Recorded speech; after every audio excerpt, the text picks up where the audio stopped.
Welcome, everyone. This is Emmy DeGrappa, your host of What's Your Why?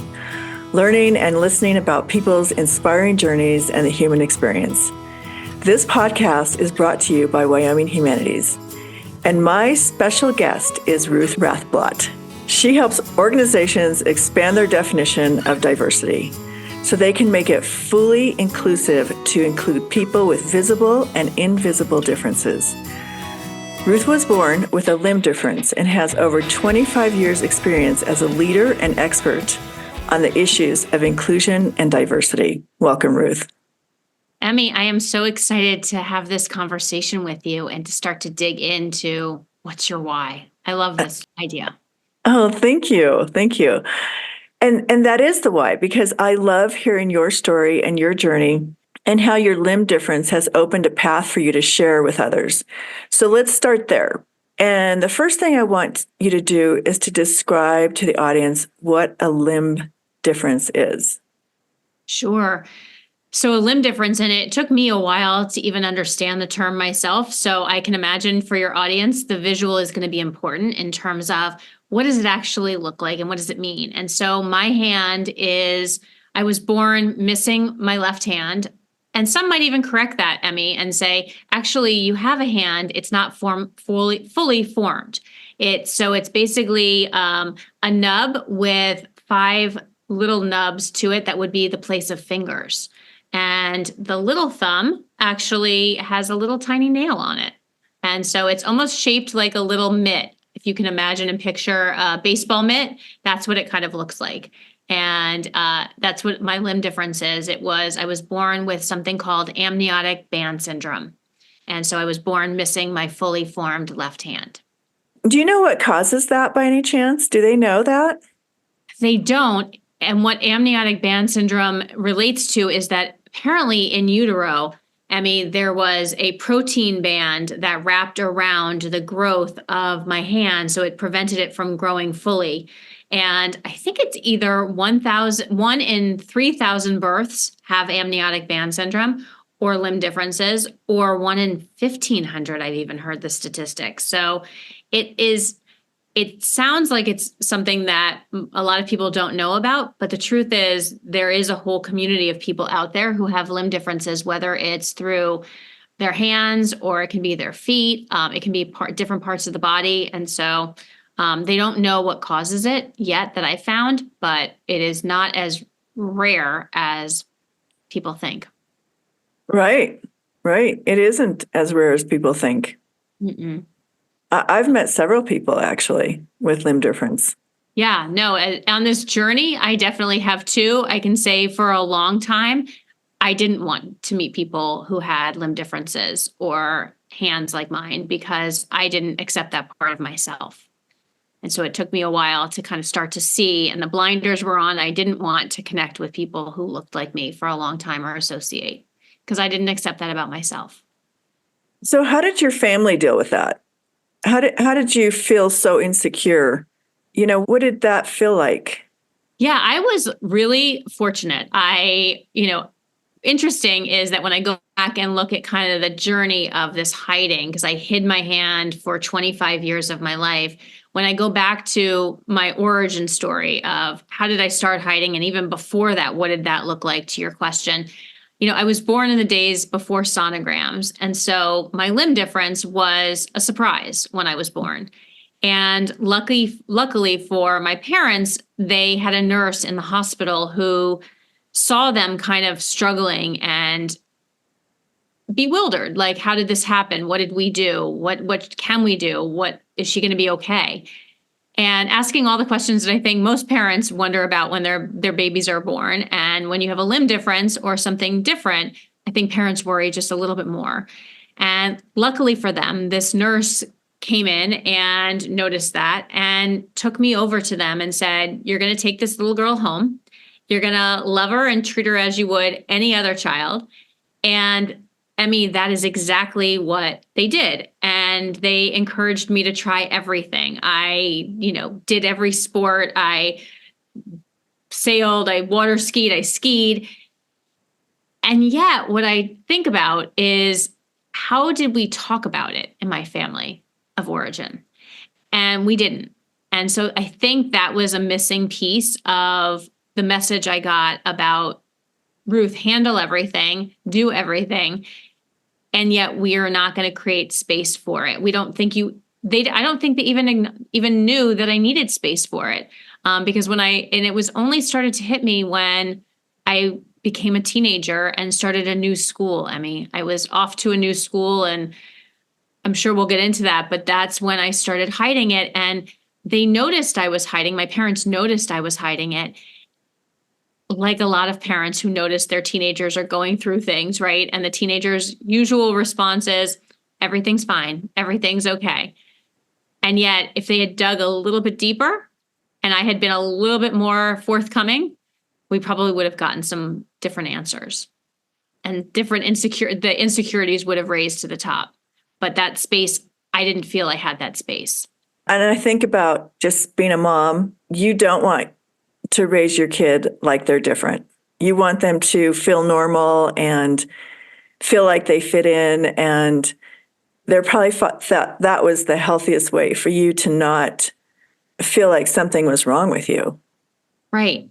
And yet, even just saying that, we all are different. And that's how do we start to celebrate those differences? Because that's what's actually cool about us. We're not robots. We don't look the same.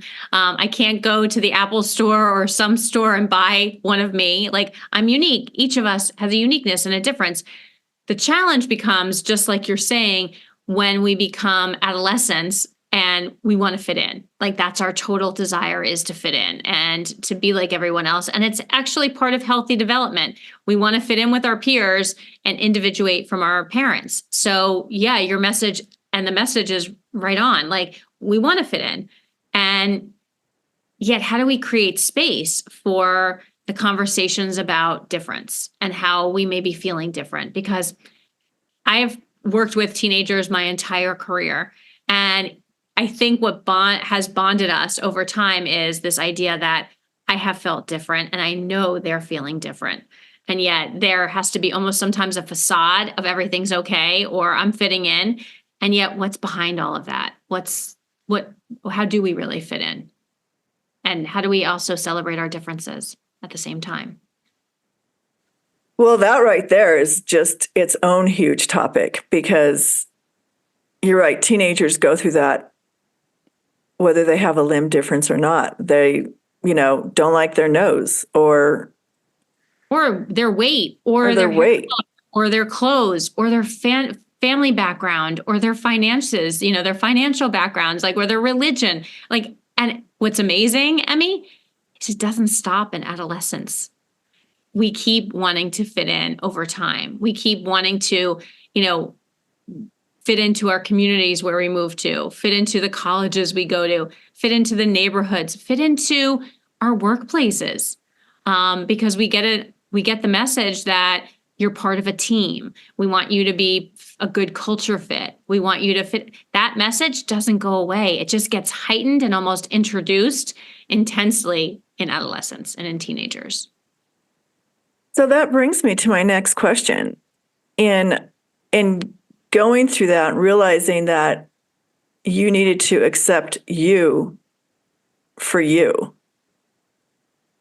how did you make that journey? What was the most difficult part of that journey to just accept, I don't have a hand. I'm super smart. I'm just different than you. No, and thank you for sharing it and framing it as a journey, because that's absolutely what it's been. This journey of hiding to unhiding is a continuum. It is not an overnight process. And trust me, I tried it many times. As I said, I started hiding when I was 13 and going to a new high school. And I just hid on a bus, going to school because somebody stared too long, thinking, oh, well, I'll just hide it until I get to school and then it'll be fine. And then I kept hiding it and hiding it. And there were so many times, Emmy, and I imagine you and your listeners can relate to this, where we try to talk ourselves out of something or say, you know what, tomorrow will be different. When I start a new school, it will be different. When I get a new job, I'm going to be someone different. And yet sometimes the stories that we've told ourselves about the thing that's different about us, or that thing where we hold shame, it sticks with us and it almost becomes worse than the thing itself. And so it isn't an overnight process or I'm going to journal about it and wake up tomorrow and be different. I'm going to stop hiding my hand, for me, because I tried many times to say that to myself. And then it became almost punitive because I wouldn't stop hiding and I would keep hiding, and it just felt safer to hide and more certain.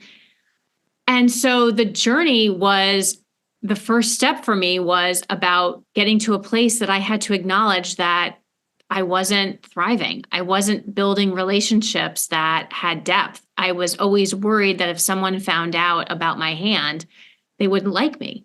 They wouldn't, date me. And that was I think the relationship piece of my life was suffering a lot because it was constantly putting up walls so that someone couldn't get close. Even when they found out, I still put up walls. And so it took me going to therapy and starting to have the conversation about why am I not thriving in relationship? Why am I not connecting fully? And as I started to get clarity about that, I invited someone in to help me and think about, in a dating relationship, to think about, why am I hiding? How to look at my hand differently, how to start to love that part of myself that really and truly I deemed unlovable for so long. It took someone else and inviting someone else in to help me with that piece. And I share that because I think sometimes we believe we have to do this all by ourselves. We have to do this single-handedly. And the truth is, whatever you're hiding or whatever your listeners are hiding as part of themselves, we don't have to do it alone. And so that second step for me is about inviting someone in so that they can help with the path and that journey. What have you discovered in this journey? What has stood out that people hide most? It is a range of things. I mean, I don't even think there is a most. It's funny. What I think has struck me is how many people are hiding. That hiding is universal, that most of us, even if we look like we have it all together on social media, our Facebook pages are showing those brimming smiles, or whatever the word is, like this huge smiles and the happy life. Even if our Instagram is filled with exotic pictures of travels, there are still places in our lives where we have felt like we had to fit in for people to accept us, or for the fear of judgment, or for fear of rejection. So I think that the universality of hiding is huge. I mean, the beauty of the work that I do now is I say when I meet someone, I help leaders and organizations get their employees to unhide so that they feel like they can thrive and belong. And I have to tell you, Emmy, immediately when people hear that, they start to think about what they're hiding, right? Like there's that connection to that piece. And then they start to share because I share what I have hidden. And I think that's one of the pieces too, is just one of the steps is the idea of when I share my story with you, you're more willing to unhide yourself and think about what you're hiding. And so it is everything from disabilities, for sure, that people are hiding their feelings about having a disability, the challenge and the successes, mental health, neurodiversity. But I will say people hide things like their financial backgrounds, their family backgrounds, their religion, the dirty word of politics people hide. People are afraid to say. So it runs the spectrum. I mean, I have had people share feelings even about their spouse, or the way they left their last job, or their education backgrounds people hide. And I think the piece to it that's really fascinating is not only is hiding universal, I've also found that most of us who are hiding feel exhausted and we feel lonely, like we're the only ones that are hiding something. Well, that is amazing that you can work with people to help them uncover their own insecurity of what they're hiding and why they're hiding it. And the why is huge for me because it is about how the world sees us. how we rate ourselves, in the world. Are we a 1? Are we a 10? Are we just so invisible that we probably do want to hide because we don't like where we are in life? Even if you had a dream and you never reached that goal in your dream, you probably hide behind regret or anger or, things that stopped you from having a big dream. Absolutely. And I think it comes from fear, right? It comes from, let me say, it comes from fear, and it comes from a fear of judgment, a fear of rejection, a fear of abandonment. I mean, those fears are real for many of us. I will say it's interesting. I had a woman recently say to me, well, your hiding was self-inflicted. And took a moment, not that long. And I said back to her, I said, it actually wasn't totally self-inflicted. And she said, what do you mean? I said, well, the messages I got about beauty, the messages I got about what a whole person looked like from media, and the messages even from my own family and from friends, it wasn't self-inflicted, this idea of what it looks like to be beautiful and what it looks like to be whole. It actually came from outside too. It wasn't just me, because the truth is, as a child, and even still as an adult, I haven't really seen myself on the cover of a magazine, someone with one hand. I haven't seen myself in media and TV and, messages. So while, yes, the actions were self-inflicted in terms of me hiding and putting my hand in my pocket, and like your audience, I imagine those who are hiding, they'll know that feeling of, yes, we do find ways to adjust and accommodate so that people don't find out our secrets. And yet we've also gotten messages that the reason that we're hiding is okay. I will also say, while it was self-inflicted in the sense of I did it, I also made, there's another consequence to this. I also made what I believed other people comfortable. Because when we hide part of ourselves, we allow for others not to have to deal with it either. Without, they don't have to deal with my disability if I hide it. They don't have to deal with my financial background if I hide it, my education, like those things that might make people uncomfortable. When we hide it, we allow for them to stay comfortable and not have to be curious or question or be uncomfortable. When people describe people with a disability, what are the correct terms, do you think? They are always changing. And yet, what is amazing is that there is a resonance right now and a real push to actually use the word disability, which, I wish I had $1 for every time someone, Emmy, said, oh, I don't like the word disability. It has that dissonant, that, negative side. And I said, okay, a couple of things. One is, do you feel that way about the words distinguish? Do you feel like that about the word discussion? And there's a few others. And so that pauses people. And then the other piece is, when you say that to someone with a disability, and when you say it even out loud, what you do is you take away from someone's identity, and you take away from the community that they've built, that shared experience, that ability to feel less alone. And so disability is not a bad word. It's actually a word that signifies, to me and to many others, community. It also is about strength, and it's also about challenge. So it allows for part of an identity. So right now, in this time, there is a definite movement toward embracing the word disability. Not differently abled, not special needs. People still use those. And yet within the disability community, there is a strong advocacy for the word disability. And it's okay to say it. It's not a bad word. Okay, I'm so glad to hear you say that, because my daughter has her master's in disability studies, actually. Yeah, and it's a strong, powerful world of disability. There's a lot of great stuff. And I think, it's funny.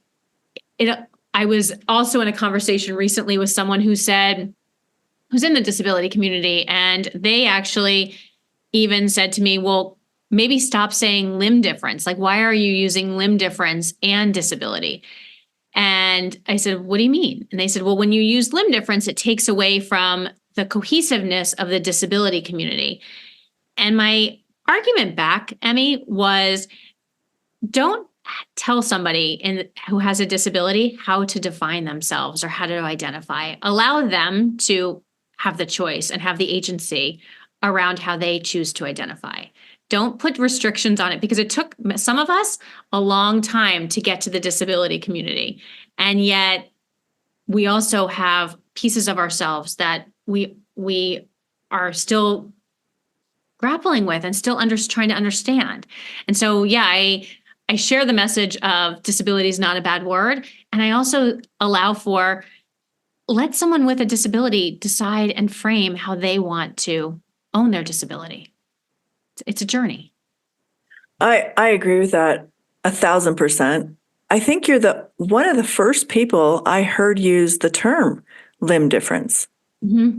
Yeah, I can imagine that. And it's a community. I mean, there is a growing community of people with limb differences. Again, I didn't even know that word existed in my vocabulary until probably 6 years ago. I had kind of just always said, oh, my little hand or my hand. I had never known that there was, first of all, I hadn't known there was a group of people like me. I didn't know that there was also collective language around it either. Exactly. And I think that is the community. So if you're not in that community, a lot of times terms and definitions are foreign to you. Well, and people get afraid to ask, right? They get afraid because they're going to either get in trouble, they're going to say something wrong. And so how do we allow for curiosity? And I say it often, curiosity with kindness. How do we allow for the space to be able to ask questions when we don't know something? So being able, just like you said, like, what is the right term, right? Being able to have that conversation rather than this idea that you're going to get in trouble if you ask, or you're going to insult somebody, or you're going to be taken into HR, because I've had those conversations with people too. And so it's allowing for space to be curious with kindness and to offer support after you have information. And also respecting someone's boundary if they don't want to talk about their disability, recognizing that that's okay too. I happen to be somebody, Emmy, who loves to talk about my hand, because my hand is a tool to the broader conversation about hiding and connection and unhiding. Well, it sounds like it really set you free in so many ways. And it's still doing it. I'm still amazed at, I was recently on a travel expedition, and I went to Antarctica, which, if you've never been there, it's one of the most amazing places in the world. And I get on the boat and I'm not even thinking about my hand. And I have this amazing 2.5, almost 3 weeks with people. And I noticed, I'm like, so what was different about this trip in addition to where you went? What was different about it for you, Ruth, in terms of your journey? And it was the freedom of connecting with people, because I wasn't caught up in what I was hiding. I wasn't caught up. I was free to just be me and to just not worry about my hand. My hand wasn't even in consideration on this one. And so it was this total freedom to be yourself and not have to worry if someone doesn't like you. It's on them this time, not you. And I think I walked around, again, many of us, when we're hiding, thinking someone's not going to like this part of me, and I have to worry about I'm going to get them to like me. No, that's on them if they don't like you. This is the freedom that I get from being able to be myself now. It's almost like a different glow that I get with unhiding. That's just cool. And that makes me want to ask you, what was your aha moment in your career that said, okay, I'm going to go out and I'm going to make my own career path that talks about this and helps people learn about me, learn about themselves. And because you could have gone many places in a career with your Bachelor of Arts in Psychology and your Master's Social Work from Boston University, you could have done so many different other things, but this became your life path. And why is that? Yeah, I think it's twofold. One is it started as a path when I had an internship, and I know I talk about this in my TEDx, and I know I spoke about it when I was in Wyoming. I had an internship at a law firm, and basically I left that law firm and decided, and I was really in the depths of hiding, Emmy, and even to the point where I was trying to complete pretty easy tasks, but easy tasks with two hands. I was trying to accomplish them with one hand. And my work was a disaster. I mean, it was definitely a disaster, but my supervisor didn't know it. HR didn't know about my hand. Like, I really tried to keep it under wraps in terms of trying to get things done. And it was a disaster. It wasn't good. And I remember leaving that internship after having figured out how to get the job done well, because I am an overachiever. And I remember leaving that internship and thinking, I never want to be in a professional setting and hide again. Like, what can I do? Because I don't want to be a lawyer. And the population that probably resonated with me most, and I was really lucky in my graduate studies in social work to be placed in my first internship with kids. Because kids, the beauty of children is they're curious and then they let it go, right? Like they ask and then it's over. And so working with kids was my passion project for 25 years, providing them opportunities for access to career and to college and mentors. And then I was in a conversation in my career, and when I was in a leadership position, and this is probably the second prong to my career choices. I had been, again, working with young people and providing them opportunities. And I was in a conversation about diversity a couple of years ago. And it was in the time when Black Lives Matter was reignited, and there were the death of George Floyd and Breonna Taylor and several others that were starting to get highlighted. And we were in a conversation about leadership and diversity. And I asked a very naive question, Emmy, I thought. I asked, do you see me as diverse, as a leader? And for your audience, I am a white female. I identify with she, her pronouns. I'm heterosexual. I am definitely not who you think of when you think of quote unquote diversity. And so the question was naive, and the answer was telling. The answer was at first, oh, well, I guess you're a woman. That's part of diversity, isn't it? And I said, yeah, that's that gender checkbox that we talk about. And I said, well, okay, that's true. And what about my disability? Like, what does that count for? And the answer back to that was, oh, well, we don't see you like that.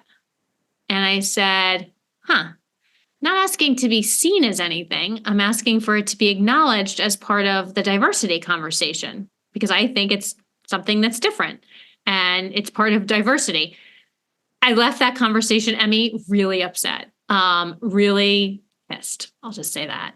And I had two methods after that. I started reaching out to corporate partners in New York City, where I'd done a lot of fundraising over the years as running nonprofits, and starting to ask them, how were they talking about diversity? What was coming up? And how did they think about disability? And I wasn't hearing a lot of people talk about disability in the diversity conversation. And so I made that kind of first entree into that world, and somebody invited me in to speak. And they said, just tell your story. And I was never planning to be a professional speaker. And I went in and I said, I don't really have a story. And the answer back was, well, just tell them how you hid your hand for 25 years. Like, you've told me that. And so I went in and told them. And what was amazing, Emmy, is the feedback after the session. People had two schools of thought. One is people thanked me for including disability, both the visible and the invisible, in the diversity conversation, because it wasn't getting talked about. And yet it's the largest minority group. So that seems strange. It also intersects with every other lens of diversity. And the second piece, which has seemed to continue to resonate probably even more, is this idea of hiding, and that most of us are hiding.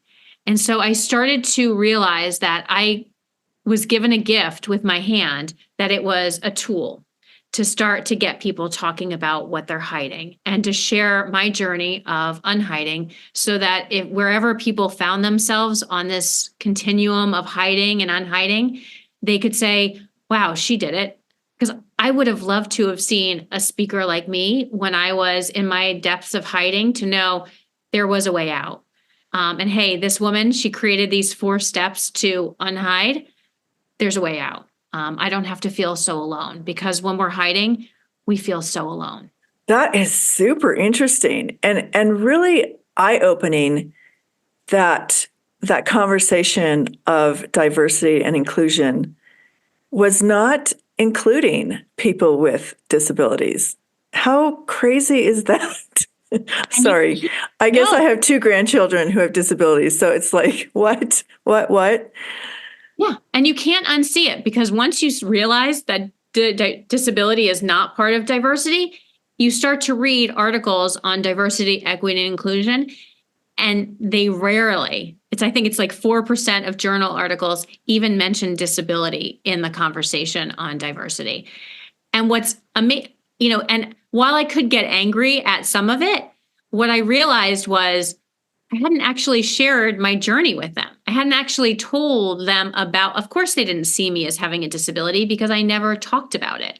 I never shared out that journey of the challenges that sometimes were hard, never the successes of even some of the things that I amazed myself at being able to do, that I never talked about, because I didn't know that there was space to talk about it. And I kind of never allowed for the space to talk about it. So myself, I never allowed the space to talk about it. So of course they didn't see it as part of diversity, or even that I had a disability, because I hadn't allowed that for that.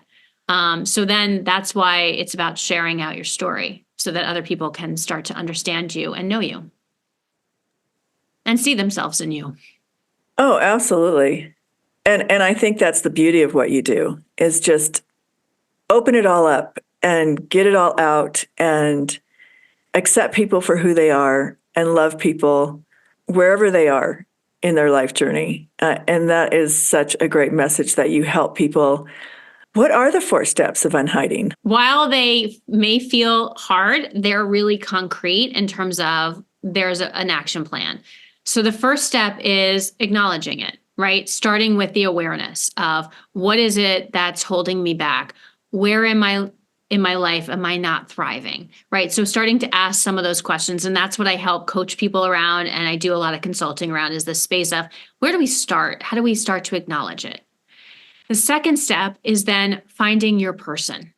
It's in finding that person that, I'm sure, Emmy, as I say that step to you and to your listeners, like, it's that there's a go-to person, right? That snaps in your head that you think, oh, that person, and the characteristics I would look for, or I might look for, are someone who's a good listener, someone who is curious, asks questions, and can challenge you on some of the thoughts of what you may be thinking. Like, it took me having someone be like, wow, you think your hand is so ugly that you're not willing to show it? Like, let me see it. Let me touch it. Let me feel it. Let me experience it with you, like, to challenge that.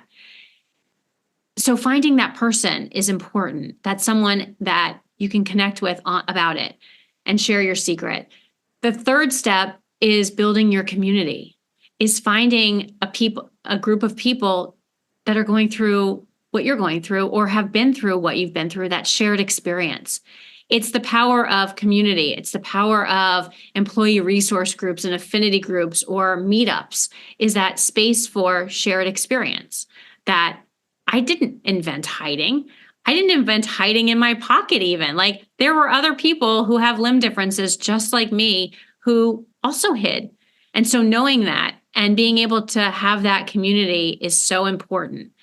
And for your listeners, and even for, as you say, like, I want to unhide. Like, it's as simple right now as the internet. Like, you can go and Google what it is, and there is a group, or there is a connection out there looking for you too. That's the power of building community. It's available. And then the fourth step is sharing out your story. And And when I say that step, it doesn't mean getting on stage like I do or coming onto a podcast with you, Emmy. It can just mean starting with your community and sharing out your story so that someone else has the ability to see themselves in your story. I was working with a young woman who are connecting with her around her difference. And she said, Ruth, I went to a team retreat with my office, and I told them about my anxiety, and I wanted them to know me and why sometimes I react the certain ways that I do. And I said, okay, what happened? And she said, well, people came up to me after and thanked me for sharing and said they understood me and that it was so brave. And she said, and then one person came up and shared that, thanked me, and then shared that they're on their own journey of not knowing how to share their ADHD story. And that because I was brave enough to tell my story, that person then felt like they could start to tell their story because I cleared a path. And that's what sharing your story does. It starts to clear a path for someone else. And so it becomes almost like these 4 steps become this amazing flywheel or loop that helps somebody else. So you acknowledge, you invite, you build, and then you share. And that allows for someone else to get involved in the unhiding journey. So insightful. It reminds me of when you feel safe, that you can share who you are and what you're hiding. Whatever or whoever in that community where this woman shared her anxiety, she suddenly felt safe.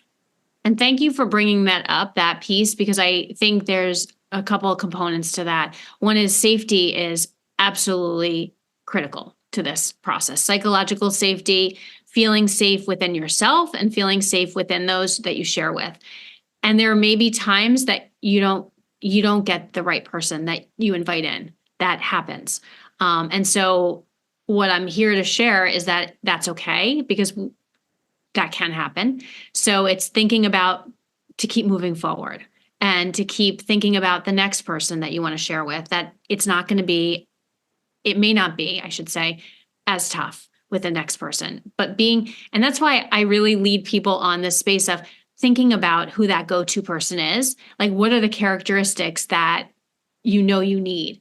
And for me, it was, again, a great listener, somebody who had empathy because they had been on a similar journey, not the exact same journey, but a similar journey of understanding themselves, and somebody who would challenge me a little bit and ask questions. And I think about creating a checklist of those pieces.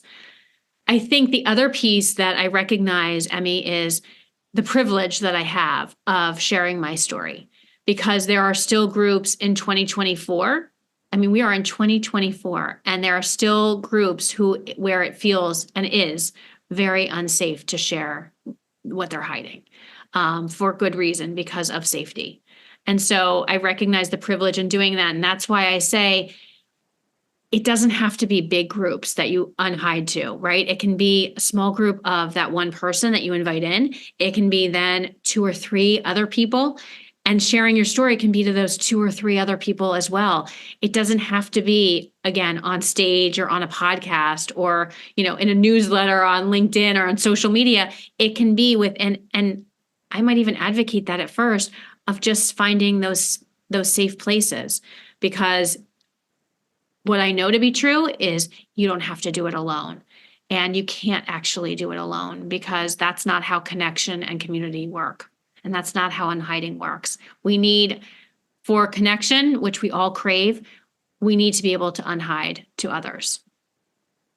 So I want to go back for just a minute, because one of the things you talked about on your journey, and I think it was your first date, it was someone you were dating that just said, be yourself. Let me appreciate you. Let me know you.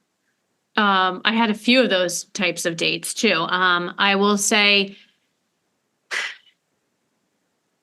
while that feels helpful, it depends on where you are on your journey of unhiding. Because for me, I didn't accept that. I thought it was a lie when people would say it, or I thought they were just saying it to be nice and kind, and I didn't believe it. it wasn't until I started to believe it and did the work on myself on this journey of unhiding that those words made sense. Because people can tell you a lot of things. I mean, I've had people say, oh, you shouldn't hide it. It's nothing. Well, but that takes away from my journey, right? Like, or my experience of this difference. Because I think a lot of times people that are hiding parts of themselves, again, any part of themselves, believe the story that we've told ourselves. And so even just someone coming in and saying, oh, it's nothing. Well, then you're really not listening, because I've told you, like, I am hiding, or you're seeing it. And so we take away from the person's, like, their experience of what it is. It is absolutely true. It is nothing. They are right. Like those people who said, oh my God, it's beautiful, or you shouldn't hide any part of yourself. It's amazing. You're different. That's so cool.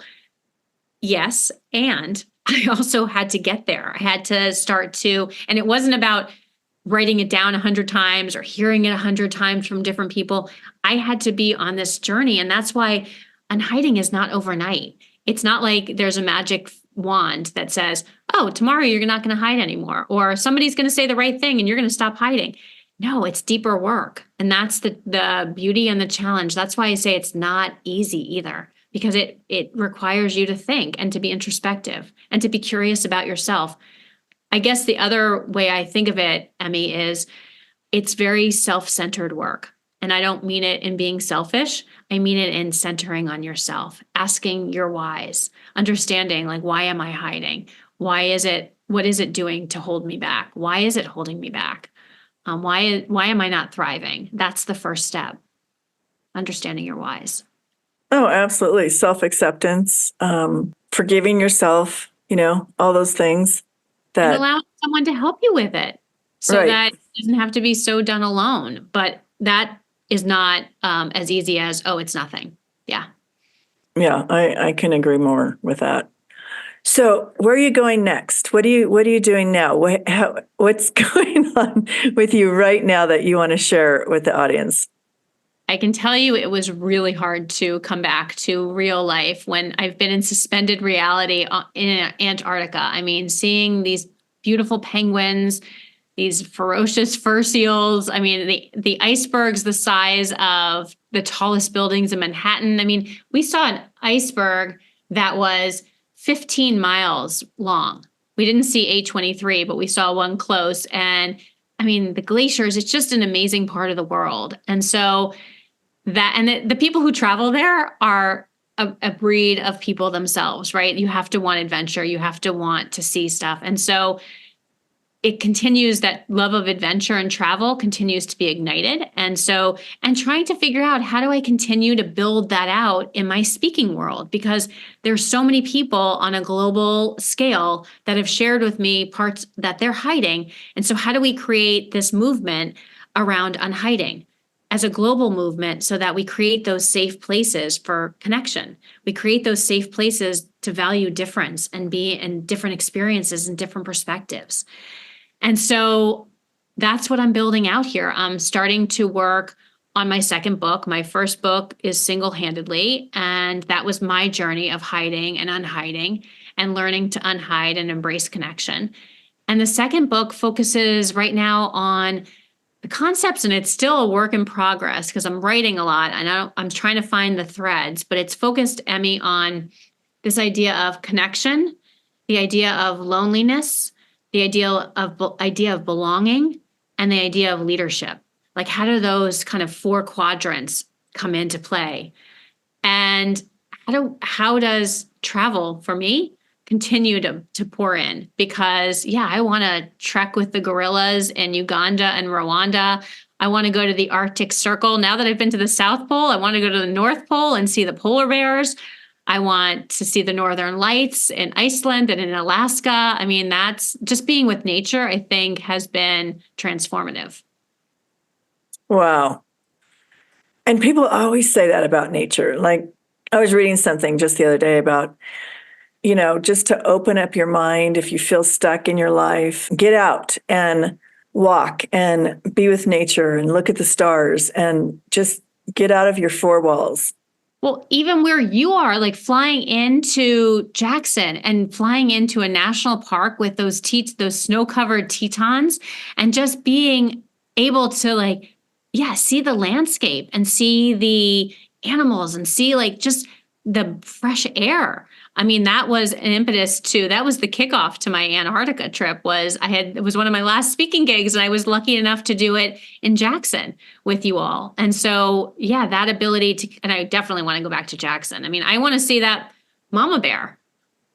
Is it Bear 99? What's her name? Bear 399. 399. Yeah, I've got to see her. So, and her cubs. So yeah, or her bears, her cubs, I guess. Are they still cubs if they're bears? Well, they're cubs, and then they become young adults, and that's another name. And about that time is when their mom kicks them out of the den, where she just chases them away. Oh, okay. Really like parenthood. Yeah. Yeah, it's exactly like parenthood. Like, go away now. Okay. Yeah. So anyway, it's been great talking to you, Ruth. I really enjoyed this conversation with you, and I look forward to seeing you in Jackson again. I am looking forward to it too, Emmy. And thank you so much for making the space for this journey of unhiding and just allowing for the conversation around hiding, because again, it's universal and it's exhausting and it's lonely. And if I can do anything to help someone in that space where they are right now, that they feel like they're hiding and they want to stop, that's my journey. And I use my hand as the tool to get us there, to start that conversation. And I love that attitude, that it's one day at a time, it's one person at a time. And every person you touches 10 other people. It's exponential. Absolutely. And I think everyone's story needs to be told, in terms of their journey. So that's the space. That's great. And good luck on your second book. That sounds amazing. Yeah, it's a lot of writing. And if you had told me when I was writing the first one that there would be even an idea for a second one, I would have said, there's no way, because this first one is hard enough. It's like climbing a mountain. But I think probably, and this may resonate with you, like once you get to a top of a mountain, you kind of want to see the next one. So that's the space. Good. That's excellent that you look at it like that. Yeah. I mean, I definitely took the moment to pause with the first mountain for sure, to say, okay, what did I just accomplish here? What is the reaction? How is it resonating with people? And then how do you move to the next mountain so that you can keep, because your ideas and your thoughts keep, and I'm sure it's happened with your podcast, it keeps expanding, right? You keep thinking about the ideas and you take them to the next level. And that's what the mountain metaphor is about, is taking it to its next level. Yep. Good for you. Thank you so much for sharing that. And thank you for sharing your story, and circle back around to me when you have your second book. I'm excited to hear about it. I absolutely will. Thank you again, Emmy. All right. You take care. You too. Bye.